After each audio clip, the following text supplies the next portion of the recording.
a Kentucky legend, the Lion of Whitehall.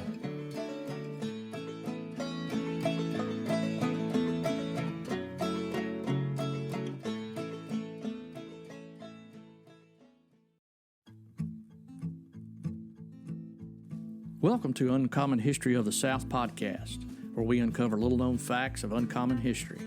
History is full of curious stories you will never discover in any textbook. We uncover fun facts about historical people, interesting places, and everything in between.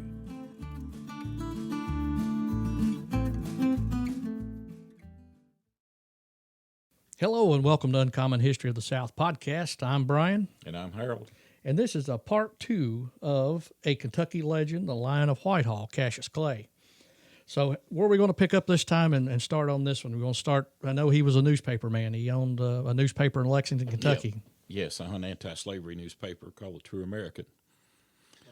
All right. He started that in, I think it was 1845, and he picked the worst place, Brian, I guess you could ever pick to publish an anti-slavery newspaper. And that was 2 blocks from Cheapside, which was the largest slave market probably in Kentucky, or one of the largest. Talking about poking the hornet's nest, he was right there in the middle of it. And again, this is a guy that, you know, he doesn't have any fear, but he also, I don't know if this was surely he knew that he would. That was a.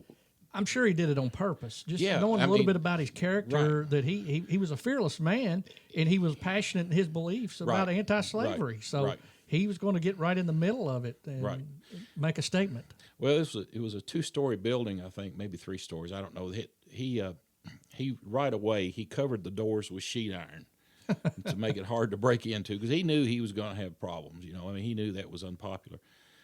So he also bought a couple had a couple bronze cannon cast in Cincinnati, and he had them. He had his own militia set up there. Yeah, you don't want to mess with this building. I'm telling you, he had one pointed at the front door loaded with nails, and one pointed at the back door loaded with nails, and then he had several spears and pikes in the office for anybody there working or helping him to defend themselves, as well as the guns and things. But the neatest. So if anybody came looking for a fight, they were going to get one. Yeah, yeah. Now, if he couldn't handle that crowd, he had an escape hatch to get out of there, and he had several pounds of black powder put into place that he could light the fuse and slip out the back and blow the whole thing up with everybody in it. So he meant business. It was well thought out. Yeah, well thought out. So he was a prepper before people really started prepping. Exactly. So this paper went on for maybe a few months, I think, if I'm remembering correctly. And of course, there was a group of Lexingtonians who were slave owners called the Committee of 60. That was there any notable people of that time? Yeah, Henry Clay's son, his own cousin's son, was the secretary of the Committee of 60. Really? So they were bent on shutting this paper down. He had actually contracted typhoid fever, and at this time he was living in Lexington with his new wife, and he had contracted typhoid fever and was bedridden for 2 or 3 weeks. Well, when they found out about that, they went and got kind of like a bogus court order from a judge that would that was sympathetic to their cause. Yeah, probably somebody they pay off or whatever. But anyway, they got this bogus court order, so they broke in the place. They took all the machinery, and I think they said they shipped it to Cincinnati, north of the Ohio River. So Clay, he heals up, and he starts publishing the True American in Cincinnati. So this goes on for a while. He actually takes this Committee of 60 to court and sues them for $2,500 for damages done to his office and machinery and interrupting the publication of the paper. So does he ever move the paper back to Lexington? No. Okay, so it remained after that. It stays in Cincinnati. It stays in Cincinnati. I've seen several copies of it. He did a wonderful job with research, and it was a very scholarly publication. And he won the court case. He was awarded the $2,500. But about that time, the Mexican War starts. So he decides to join the Army. Okay. So he enlists, I think, in Louisville, They traveled down to through Arkansas and down into Texas. Now, did he gather troops here locally from Kentucky with him to go, or did he just volunteer and go into the Army and then was assigned to? I'm not aware of if he took any troops with him. I know he just joined. So he just basically signed up and joined the Army and received his commission. Right. So then he goes to Mexico. It's a real interesting story, I guess, down there of his exploits, and we don't have time to go into all that. But he buffalo hunts for a while down there to provide meat for the troops. He goes into great description in his memoirs talking about the land and the flora and fauna of the area, and even some of the people there.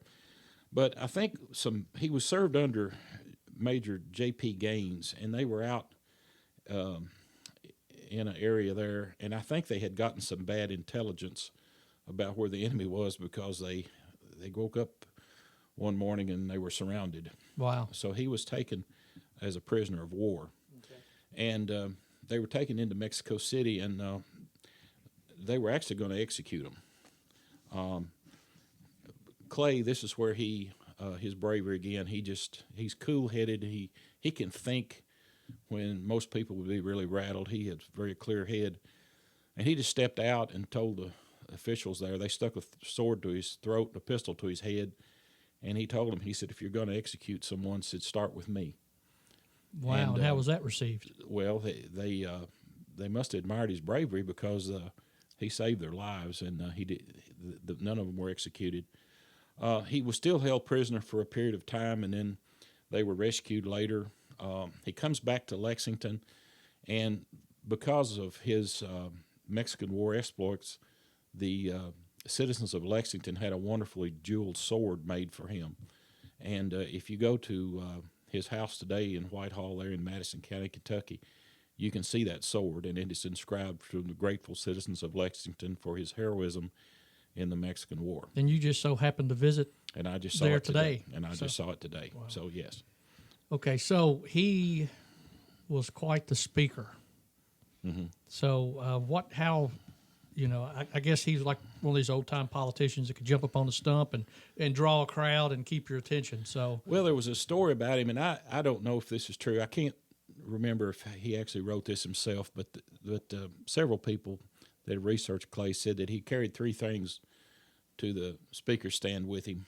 So he carried the Bible, he carried a copy of the Constitution, and he carried a Colt revolver and a Bowie knife. And he said that for those of you here that oppose the laws of God, he said, I present to you the Holy Bible. He said, for those of you that are here that oppose the laws of this country or this great democracy, he said, I present to you the Constitution. And by God, for those of you who oppose me, meet Mr. Colt and Mr. Bowie. So he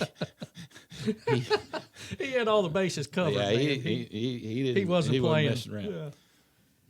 So this served him. This approach, I guess, served him pretty well. He was in many fights, and the one of the notable fights was a place it was called Russell's Cave. It was north of Lexington, Kentucky, and by the way, this cave is still there, and the rock wall is still around this where this happened.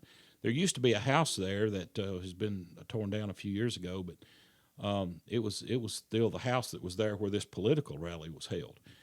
So Clay was called or invited to speak. There was a fellow there by the name of Sam Brown who was a political opponent. He called Clay a political bully. There was hard words exchanged. And then Brown hit him with an umbrella. I know where this is going. Yeah. Well, which, if you're going to go fight Clay, I don't suggest you take an umbrella. You might want to take something a little. Brass knuckles, something, but not an umbrella. And Clay was probably outnumbered 10-1, maybe. I don't know. You're right in the middle of a prominent slave-holding area. I mean, come on. It could have been a fair fight? No. But Clay could make it fair. So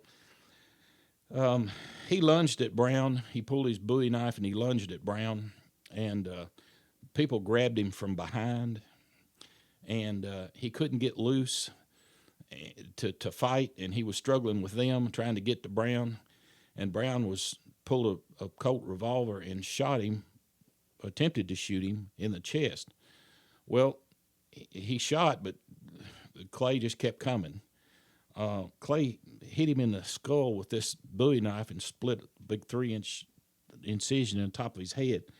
He cut out one of his eyes, Brian, cut off part of his ear. And the crowd finally got Clay under control, and they throwed Brown over that rock wall down into this spring, this cavern. It's almost like a cave there. They threw him over there to keep him from killing him. Oh, man. So, I wonder what politics would be like today if more of that went on. Oh, my goodness. He was, again, I mean, you just can't imagine what it was like to mess with this guy. And when he shot, the bullet hit his knife scabbard, which has a German silver throat around it, and this bullet hit that scabbard and kept it from. So the scabbard was inside his jacket or his vest or right, something, okay. And it kept the bullet from penetrating him, and he basically just left a little pink spot on his chest. And what happened to Brown? Well, I guess he went to the hospital. Well, I mean, did he die from the injuries? I don't think he died, but it said he was greatly disfigured. I mean, imagine. Can you imagine? I don't know. So, what about the Civil War? Okay. What kind of role did he have, or what did he do during the Civil War? Well, as tensions built, it was obvious that in a few months, maybe even a year or so before the war, this was where this was headed. And the reason we have wars is there's no compromise, and there was no room for compromise from either side. And so Clay felt very strong. He campaigned for Lincoln. So he did support Lincoln. Yes, he did his support run for Lincoln. president. Yes, and he admired Lincoln, I think, very much. And he was proud that he was born in Kentucky like he was, and so he went to Washington. Had Jefferson Davis as well. All three would have been born. Yeah. So he went to Washington and formed a battalion to defend the White House, defend Washington. And there's a famous picture of him standing out with this Washington battalion of men there to defend the White House. Lincoln must have appreciated Clay's work. I mean, he knew Cassius Clay very well, and I think maybe, I don't know, some of the historians I know have debated this topic, but he gave him an appointment as a minister to Russia. Now, Clay really needed a job, and one of the things we haven't talked about is sometimes his financial situation got pretty dire because he was so involved in politics and in his anti-slavery work that he wasn't making any money. So it didn't take long till there was times that he was really needing money, and I think this was one of the times he needed a job. I mean, he needed an income. So Clay appointed him as minister to Russia. How long did he serve? Do you know?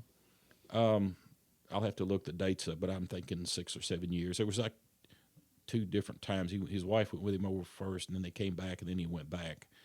But I think Cassius Clay fit very well in over there with the Russian patriarchal system back then. And I think one of the great injustices to Cassius Clay was that he was probably more responsible for us purchasing Alaska from the Russians than anybody.